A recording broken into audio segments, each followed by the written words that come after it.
अगर वह ग्रंथ आपको पूर्ण चाहिए तो फिर आपको दोबारा जन्म लेना होगा। तो बोले ठीक, और हम आपको आशीर्वाद देते हैं कि हम उस ग्रंथ में जो आप लिखेंगे अगले जन्म में, तो हम आपका सहयोग करेंगे। तो ध्यान देना, तो श्री वाल्मीकि का मृत्यु हुआ, इनके बाद फिर दोबारा कलयुग में, ध्यान देना, ये उत्तर प्रदेश बंदा जिला राजापुर गांव, पिता आत्माराम, माता का नाम हुलसी। ध्यान देना, इनके गर्भ में 12 महीने रहे और 1554 ईस्वी में इनका जन्म हुआ।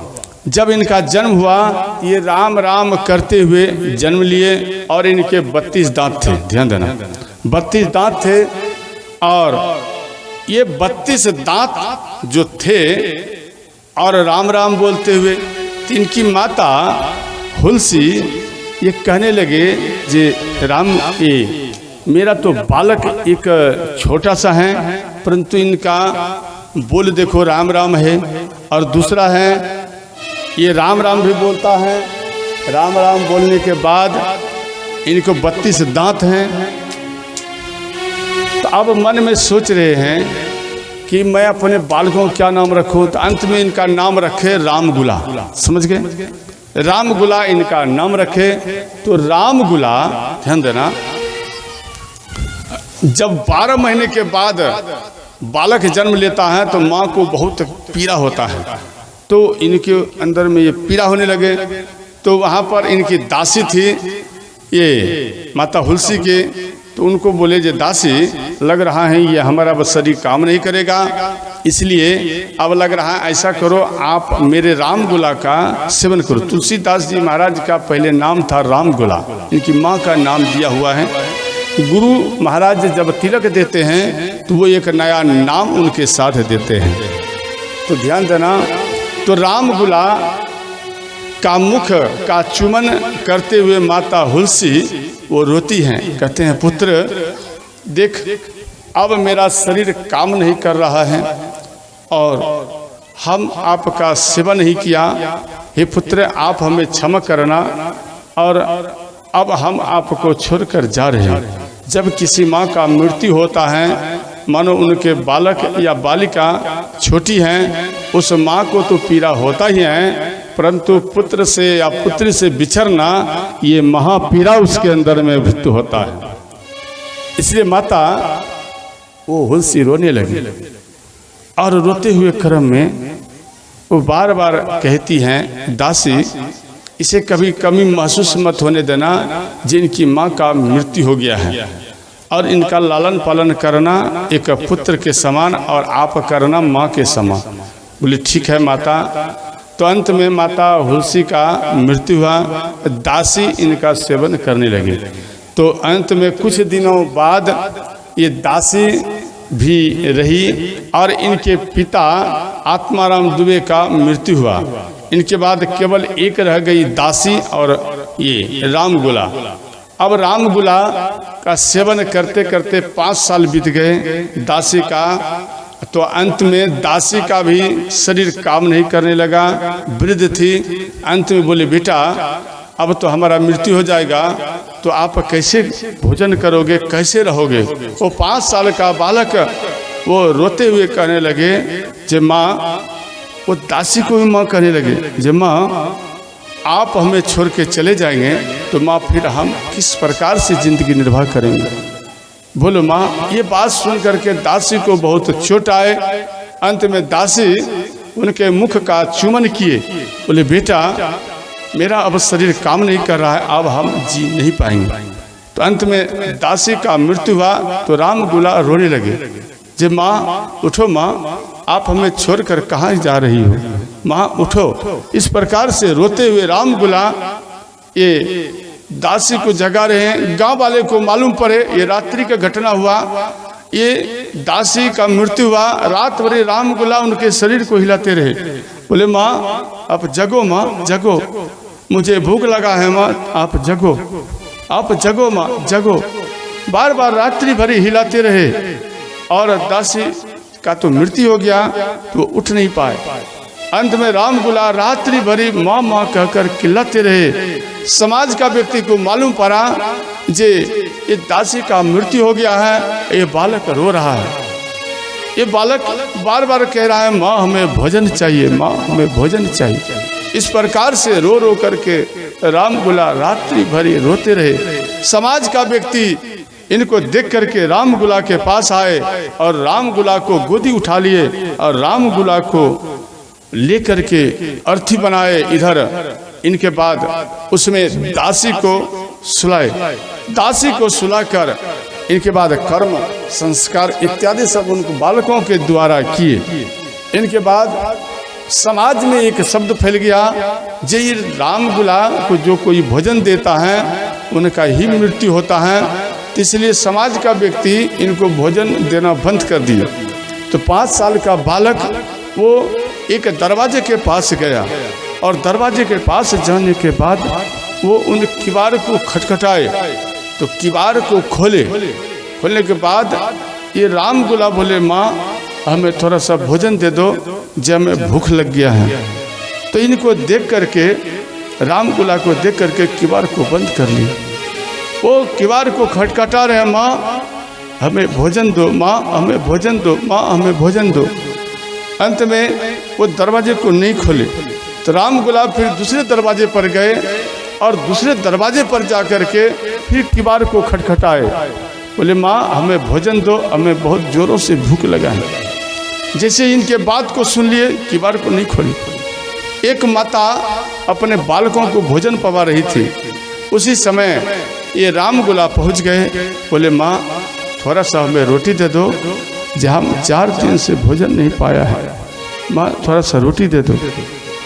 तो रामगुला की बात को सुन करके अपने बालकों को लेकर वो माता घर के अंदर गई और किवाड़ को बंद कर दिया। और एक बालक आया और उनको धक्का मार दिए, वो भूमि पर गिर गए।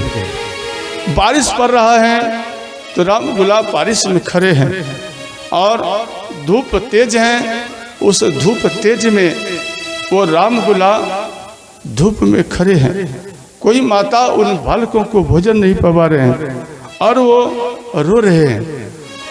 और रोते रोते वो समाज को कहते हैं जे कोई तो हमें भोजन पवा दो, जे हमें भूख लग गया है, मैया मुझे भोजन दो।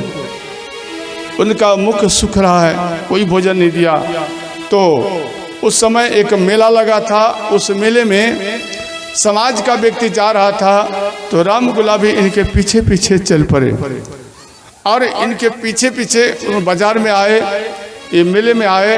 तो वहाँ पर ये जिलेबी का एक दुकान था, उनके पास जाकर रामगुला बोले बाबा हमें एक ऐसे 5 दिन हो गया है, हम भोजन नहीं पाए हैं, बाबा आप हमें एक जिलेबी दे दो, जे हमें भोजन नहीं पाया है, भूख से हमारा बुरा हाल है, आप हमें भोजन दो।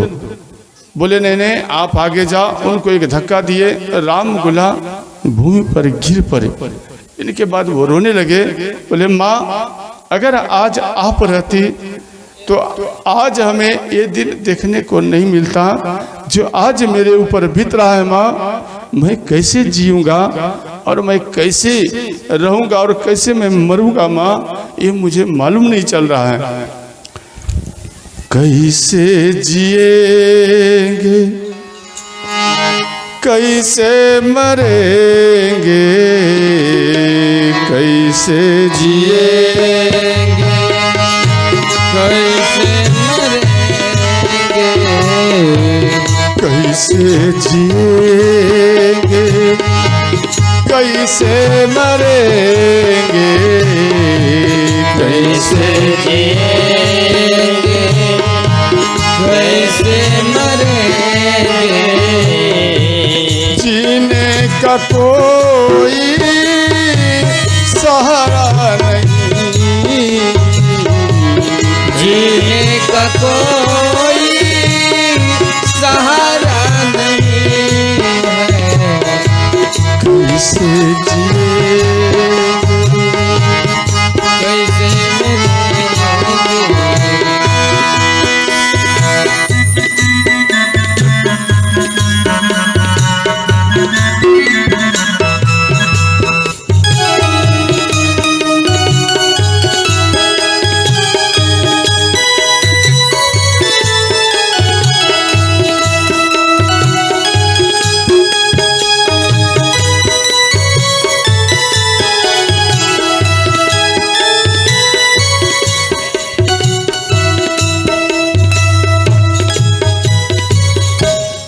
प्रकार से रामगुला रोते हुए वो बालू के रेते पर गिर गए और नरियानंद जी गुरु महाराज वो अनायास इनके ऊपर दृष्टि डाले तो देखे जी ये बालक हैं, भूमि पर गिरा हुआ है, वो रो रहा है, क्या कारण है। स्वयं जाकर के उन बालकों को उठाकर अपने गोद में ली और बोले बेटा आपके माँ कहाँ है। तो रामगुला बोले जे बाबा हमारी माता नहीं है। बोले आपके और भी। बोले बाबा मेरा इस दुनिया में कोई नहीं है, हम केवल अकेला है और बाबा हम 5 दिनों से भोजन नहीं पाया है और हमारा अंदर में भूख अधिक जोरों से लगा है, कोई हमें भोजन नहीं देता है।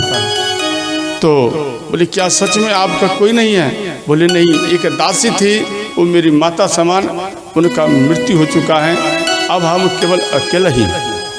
तो अंत में गुरुदेव बोले नहीं नहीं ऐसा करो, आप मेरे साथ चलो और हम आपको भोजन देंगे और रखेंगे। तो इनको लेकर ध्यान देना ये काशी आए। काशी में इनको भोजन दिए, इनको गुरु दीक्षा दिए और राम नाम का मंत्र दिए। इनके बाद इनका बुद्धि तेज देख करके, पहले इनको पाठशाला में पढ़ने के लिए भेजे, इनका बुद्धि तेज देख करके इनको 18 पुराण का और संस्कृत का विशेष करके इनको अध्ययन कराए। इनके बाद ध्यान देना ये जब गुरु मंत्र ले लिए तो 1583 ईस्वी में इनका रत्नावली के साथ इनका विवाह हुआ और ये भरद्वाज पुत्री ये ब्राह्मण थे ये रत्नावली। तो 1583 ईस्वी में इनका विवाह हुआ। इनके बाद इनकी पत्नी नेहरा चली गई तो रात्रि हुआ, इनका मन पत्नी के ऊपर भागा तो पत्नी नहीं थी। तो अंत में ये उतना आंधी और तूफान में गोस्वामी जी अपने ससुराल आए तो किवाड़ बंद था, बारिश भयंकर था। तो किवाड़ खटखटाए तो किवाड़ खटखटाने के बाद भी वह किवाड़ को नहीं खोली। इनके बाद ये एक रस्सी लटक रहा था तो रात्रि में इसको रस्सी जैसा दिख रहा था, परंतु वो था सर्फ। फिर भी उनके शरीर को पकड़कर रस्सी समझ के वो खिड़की के द्वारा वो महल के अंदर वो प्रवेश किए। तो वहाँ पर ध्यान देना रत्नावली शयन कर रही थी। इनको देख करके वो भयभीत हो गई कि भाई इतना भयंकर बारिश पड़ रहा है, फिर भी आंधी तूफान है, ये आ गया है। तो वहाँ पर इनको डांटे जो आप यहाँ क्यों आए और ये एक हार मांस के लिए आप इतना दूर इतना कष्ट सहन करके आए हैं। इसका अर्थ है आप इस हार मांस से ज़्यादा प्रेम करते हैं।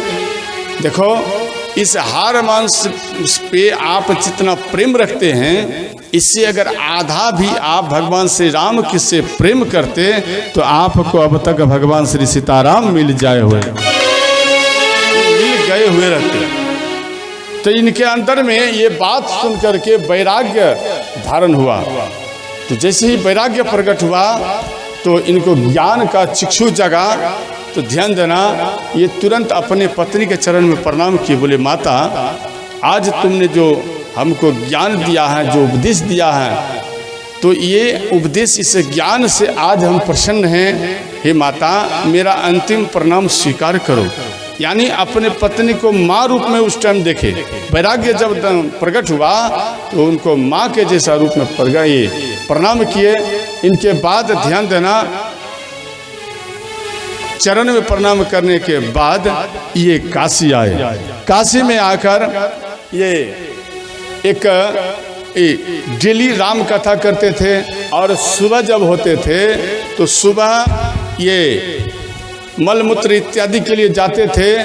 जो जल रह जाता था वो जल वो एक बैर गाछ के जड़ में डाल देते थे, अपवित्र जल, समझ गए। तो इनके अपवित्र जल के कारण ये खुश हो गए। उसमें प्रेत रहते थे, वो खुश हो गए वो तुरंत प्रकट होकर के श्री तुलसीदास बाबा को बोले जे हम आपके ऊपर प्रसन्न हैं, आप कुछ वर मांगो।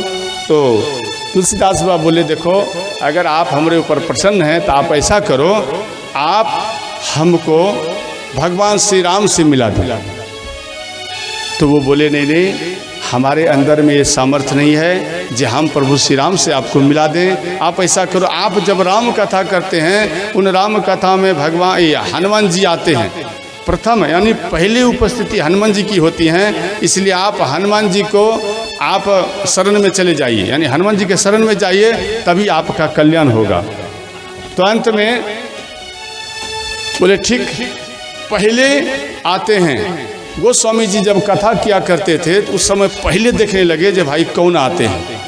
इनको जब दृष्टि पड़ा जो वृद्ध व्यक्ति हैं, बिल्कुल शरीर एकदम कांपता है, तो उन व्यक्ति को ऊपर दृष्टि रखे। इनके बाद दृष्टि रखने के बाद अब मन में विचार किए जो यही व्यक्ति हैं। तो कथा पूर्ण हो गया। अंतिम में सबसे बाद यहाँ तो व्यास नीचे नहीं उतारता है, व्यक्ति भाग जाता है, परंतु भागना नहीं चाहिए। इनका नियम है, हनुमान जी जब तक व्यास भगवान उतर कर नीचे ना चले जाए तब तक अपने स्थान को हनुमान जी नहीं छोड़ते थे। कथा सुनने का अर्थात पूर्ण लाभ उनको मिलता था, समझ गए। और गोस्वामी जी नीचे उतर गए। इनके बाद सब कोई चले गए, तो वृद्ध व्यक्ति बाद में जाते थे, तो उनका पीछा किए। उनके पीछे पीछे गांव से थोड़ा सा बाहर हुए तो तुरंत हनुमान गोस्वामी जी उन बूढ़े व्यक्ति के चरण को पकड़ लिए। जैसे ही पकड़ लिए, ध्यान देना, वो बूढ़ा व्यक्ति बोल रहे हैं छोड़ो। तो इधर गोस्वामी जी कहते हैं कि या तो हमें मार दो या तो हमें आप तार दो। ये बात जैसे ही बोले तो तार दो, तो तुरंत हनुमान जी बोले जे हम क्यों तार दें। बोले हे हनुमान जी आप हमको दर्शन दो। अंत में हनुमान जी समझ गए। इनके बाद दर्शन दिए, अपने रूप में हनुमान जी आए। तो अंत में बोले हे नाथ आप दर्शन दे दिया है, इसलिए आप हमें प्रभु श्री राम का भी दर्शन करा दो। बोले ठीक, अगर आप दर्शन करना चाहते हैं तो आप चित्रकूट चलिए। चित्रकूट में आप ये भगवान का दर्शन आपको होगा। तो ध्यान देना, मौनी अमावस्या के दिन 1607 ईस्वी में ये श्री तुलसीदास बाबा आए। और जैसे ही आए ये चित्रकूट, तो राजकुमार यानी चारों भाई घोड़े पर सवार होकर ठीक सन्मुख से आगे बढ़े। जैसे ही आगे बढ़े तो ये इधर ध्यान देना, ये गोस्वामी जी उनको देखे। इनके बाद वो सब चारों भाई जब चले गए तो हनुमान जी आए। बोले हे तुलसीदास बाबा क्या आप प्रभु का दर्शन कराए। बोले नहीं। तो बोले वो जो चारों राजकुमार थे वही प्रभु श्री राम थे, चारों भाई। बोले हम तो सोचे जे वो कोई शिकारी हैं। बोले नहीं नहीं, वो प्रभु श्री राम थे। अंत में ये गोस्वामी जी रोने लगे। तो हनुमान जी को बोले हनुमान जी एक बार नहीं, एक बार और हमारे ऊपर कृपा करो और प्रभु श्री राम का आप हमें दर्शन करा दो। तो अंत में बोले ठीक, आप ऐसा करो घाट पर जाओ, यानी चित्रकूट की घाट पर आप जाइए और वहाँ पर प्रभु श्री राम आपको दर्शन देंगे। बोले ठीक। चित्रकूट घाट वो आए, समझ गए, और वहाँ पर भगवान का गुणगान करने लगे।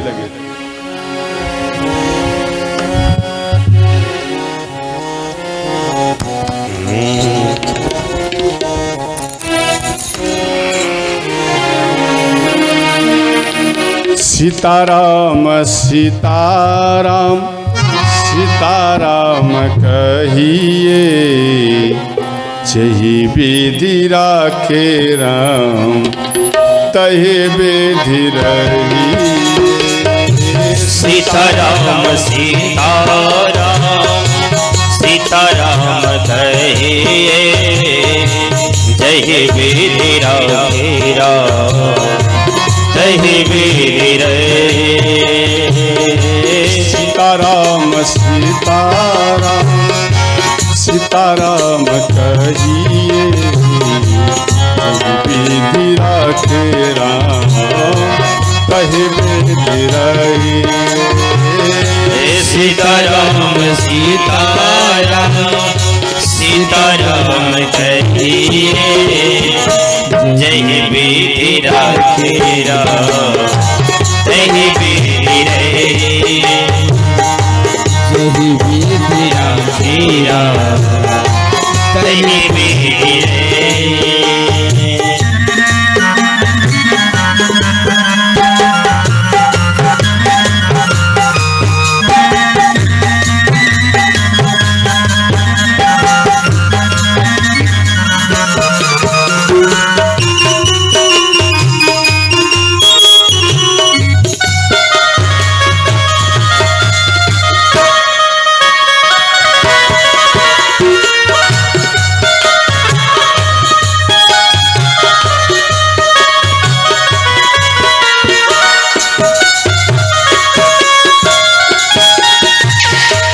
में हो राम नाम, राम से बहात से, अकेला नहीं प्यारे, राम तेरे साथ। मुख में हो राम नाम, राम से बहात में, तू अकेला नहीं प्यारे, राम तेरे साथ में। का विधान जान हानि लाभ सहिए, विधि का विधान जान हानि लाभ सहिए, सही विधि राखेरा सही विधि रही। सीताराम सीताराम सीताराम कहिए, सीताराम सीताराम सीताराम कहिए, जय विधि राखेरा सही विधि रही। हर हर महादेव, सही विधि रही।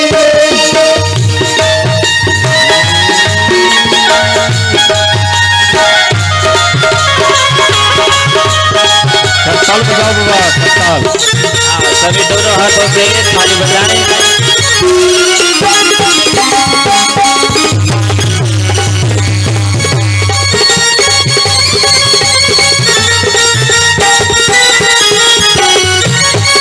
हथियार और रुकने को लो।